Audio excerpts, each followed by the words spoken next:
I want to explain a few things for you. The city of Tucson has, and Albert Elias, confirmed, there's 13 pages of the administrative directives related to real property acquisition, lease, management, or disposition. So if the city's buying or selling real property, here are the rules. And they point out, and appraisers have a standard set of rules. Okay. It's actually international in scope. Mm-hmm. And absolutely national in scope. So there's basic rules that every appraiser must follow. Okay. And that's so that if you get a written appraisal of value, like market value, it explains what factors are taken into consideration, what approach was used in developing value. They might use the approach of cost of replacing a building, and then looking at the land cost to come up with value. They might look at income produced in rental property and see what stream of income to come up with that as it affects market value. Right. So to come up with market value, there's standards that are used. And like I say, it's actually by federal law and by state law and with the city. The city says that all appraisals must adhere to the uniform standards of professional appraising practice. Absolute standards. So what, and the city has an appraisal committee, an appraisal review committee. Property of this size, they're required to get 2 appraisals, and then they have the review committee review the appraisal to see if it complies with the rules. So in this case, an appraisal was not done. What they did was, there's something called a hypothetical appraisal. And those are appraisals that are based on a hypothetical, based on a state of facts that are known not to exist. So, you might use it, let's say you've got 10 acres of land and you say, for some reason, I want an appraisal as if this property was, something happened to it or something happened here. And I know it's not true, but for some purpose I want that. So you absolutely can't call it an appraisal. You have to say that it's a hypothetical appraisal and stuff. So in this case, they got something that said market appraisal, and then the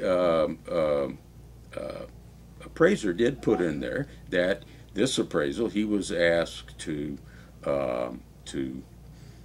appraise this property based on a hypothetical that the property was bare dirt. Now, there's actually a report that a group did in Tucson that appraised the mature landscaping on El Rio as being worth $8 million. Right, I remember that. So there's mature landscaping, water lines that bring reclaimed water in. There's all kinds of things that make this property valuable. And in fact, the city sent a letter to Grand Canyon laying out all of those things, saying this thing is near the bus route, it's near downtown, it's near the hospital, it's near shopping, it's near police, it's near I-10, it's near this, it's close to this 48-inch giant sewer line that can handle every project. Right. Plus, we'll, if we sell this, we will agree to have a planned area development. a special thing that only applies to this parcel, that's used for high-rise buildings, like down next to the university where you've got those 14-story Yes. tall things. It's a planned, area development, or these, shopping malls. They'll give you that. Well, an appraiser has to look at things of what's the current legal restrictions. If the city's agreed to give you a planned area development, how does that affect value? What's the value of this property with planned area development? What's the value of this property with, all of these things taken into consideration? That's what everybody knows. Everybody. Nobody in real estate does not know that. Your real estate agent that sells you the house knows what an appraiser is supposed to do. Exactly. Everybody knows. Okay. So the city here got an appraisal, and then they put on market appraisal. They broke the rules as to what they're supposed to do.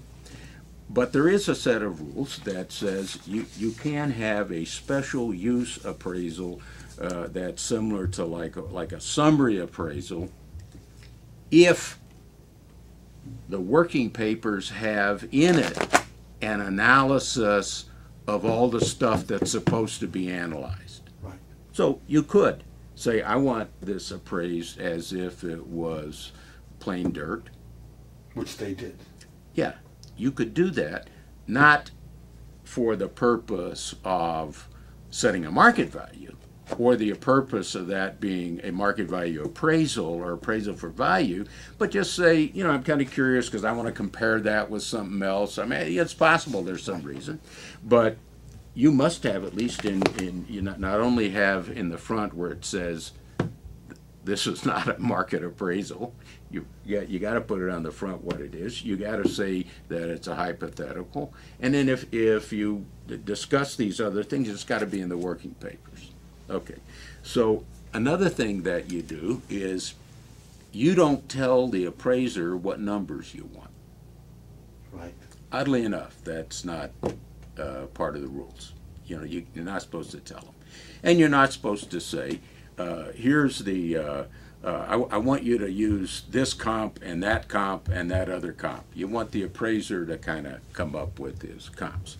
So in this case, the appraisal was done as if it was appraised on February 18th.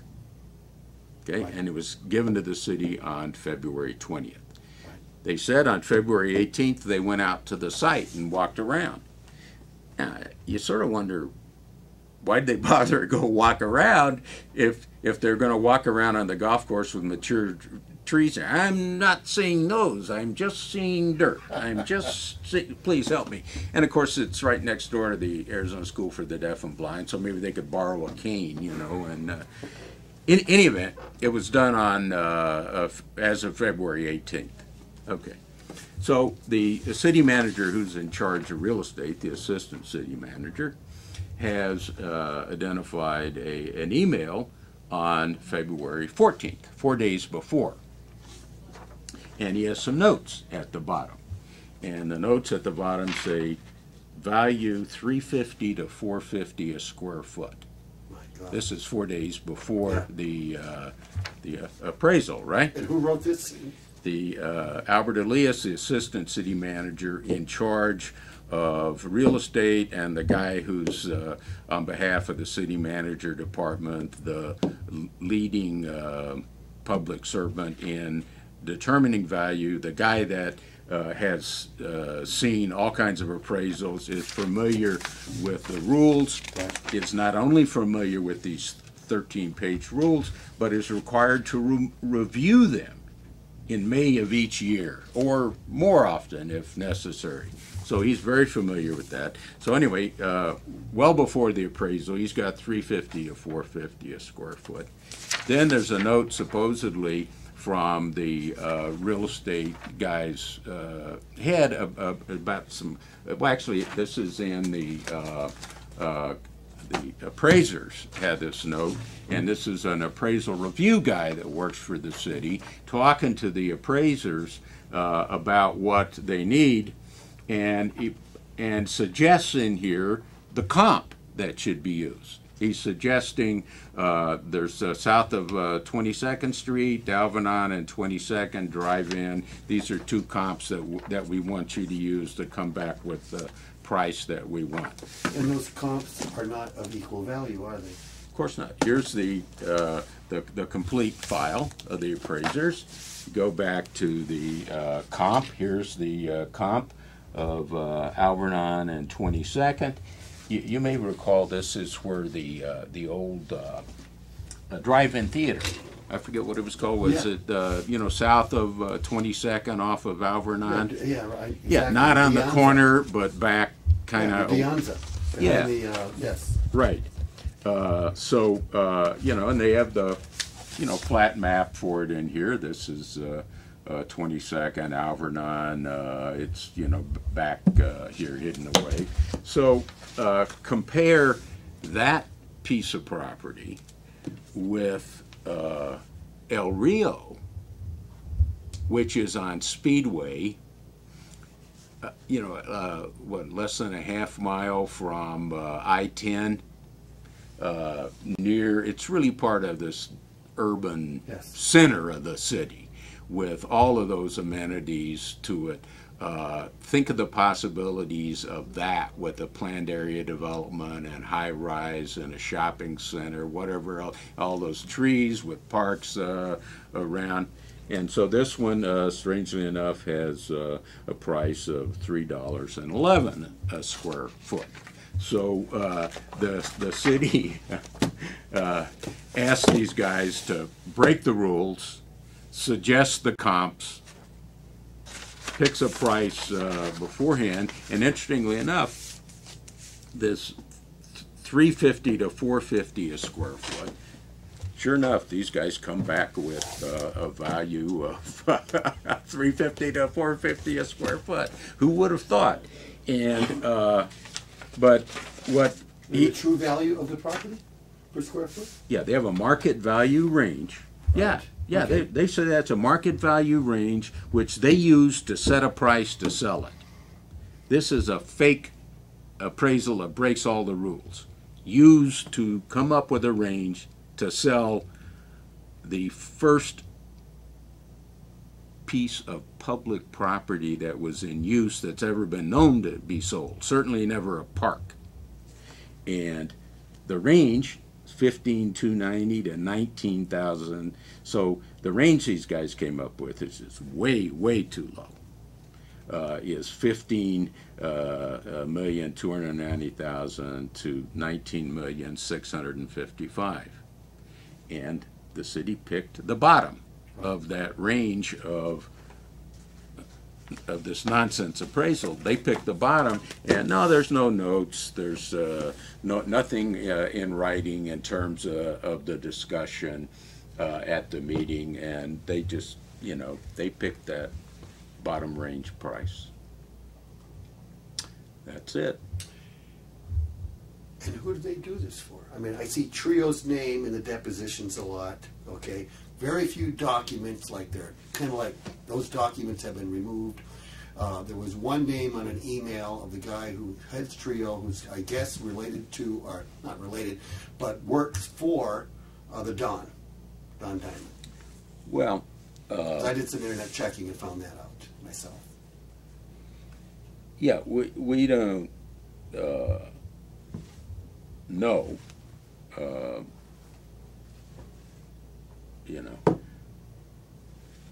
look, you certainly can look at a situation and say, okay, if the price is, in this case, at least $50 million, at least that.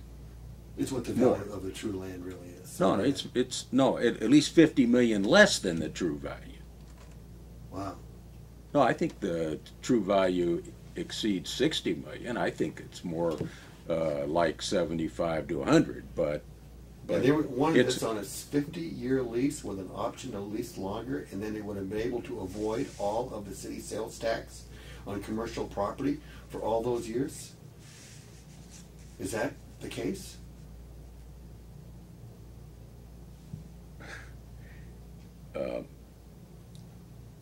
Look, in a deal, there's all kinds of ways where you make money and shave the value down. Right. So I'm at the moment just talking about one element, Okay.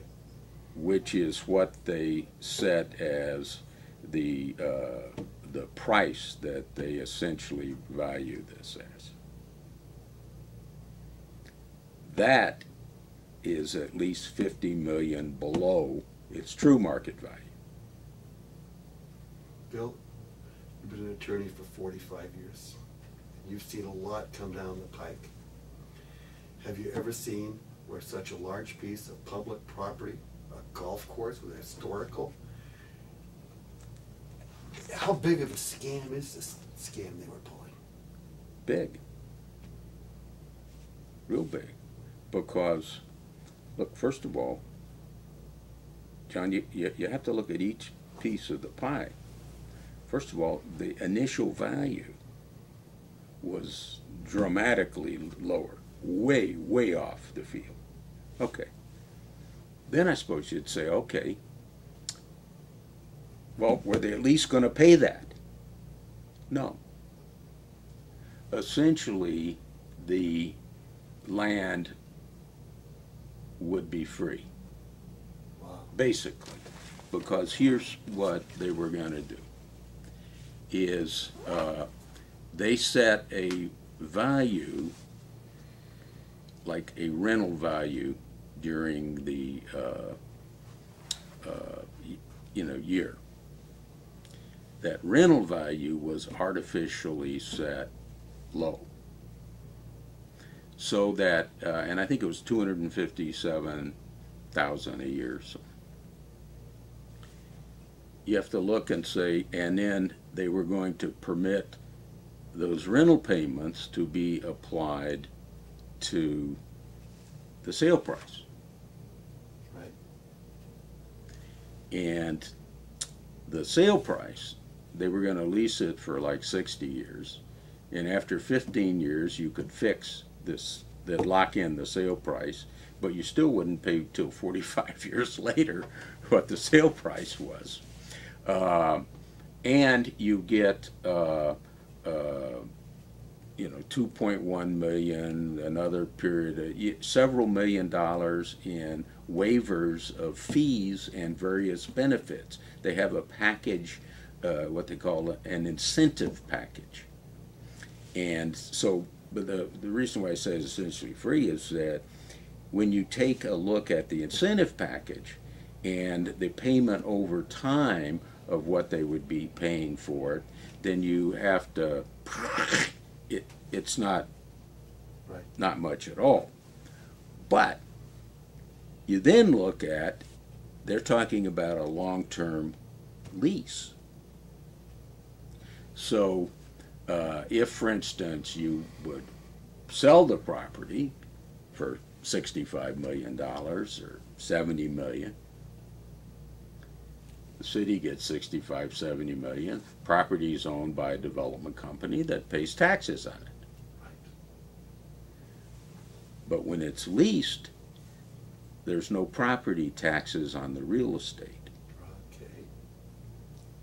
They calculated that was worth, I think it was 7.2 or 7.3 million over a 5-year period. The lease contemplated 10 and maybe more 5-year periods. Wow. So 10 times 7.2 million is $72 million. Over 50 years. Yeah, a huge amount of money that wasn't going to go into the tax coffers. And then the city attorney's office and city manager, they always sit back and say, well, because of the gift clause, we have to calculate things that are of value to, you know, the public. But they calculate those gift clause things starting with that deflated low fake number to the first with that they start erasing from that point. And then what do they calculate to offset what they're giving away?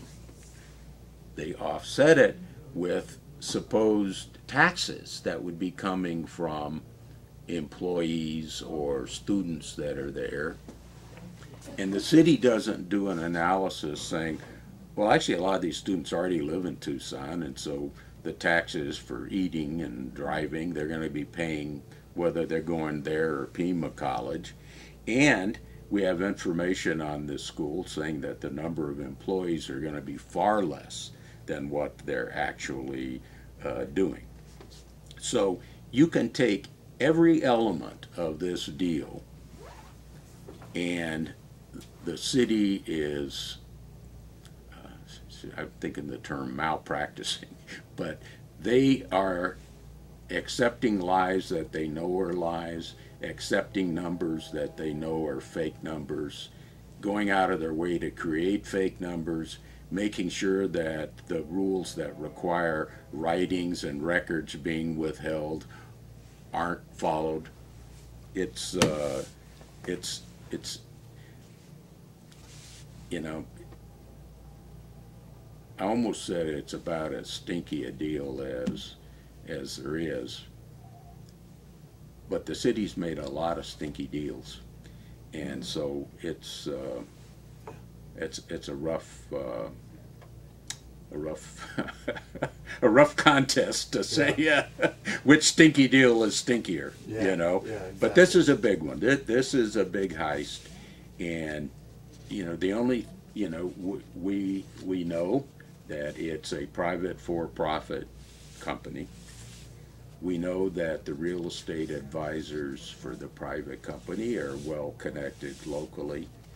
What we don't know, and all these deals, is you look at the what Trio Yes. is doing, and they're behind the curtain. Yes. Trio is saying, hey, this is really great for the city. Let's go in and, boy, what kind of deal points can we give them, and what kind of incentives can we do? Trio's in the business of telling the city what kind of incentives to give people that want to buy land. But the city doesn't know who in Trio is earning the money. Right. We don't know who is pulling the strings and what their contract is. Yes. That's obvious. I don't know if the city knows, but what I mean is, I don't know if some people in the city may or may not know, but the public doesn't know, and officially the city doesn't know, and I don't think these employees know. You know, when you talk to the ones that are doing the deals, I don't think they know. They're doing what they're told. They're going along with the thing. Yeah. Yeah. You know. Yeah. And we lose again. Just like we're losing, you know, they want to build a dog kennel for $500 a square foot, or they just raise our our property taxes 18%. You know, our roads aren't getting fixed. Our elections are questionable, and between you, we both know, are in many cases rigged. Yeah. What a place to live. You know, it's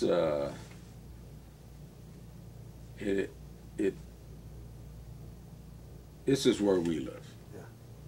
But you know, unfortunately, it's not just here. It's all over. Yeah. You know, Santa Cruz, same thing. cities across the country, counties across the country come in. Hey, we're going to put something in your town. What will you give us? What kind of benefits can we get? You know, we're competing with this other city here. Yeah. What can you not charge us taxes? Can you build our plant for us? Can you do this for us? Can you know, Yes. it's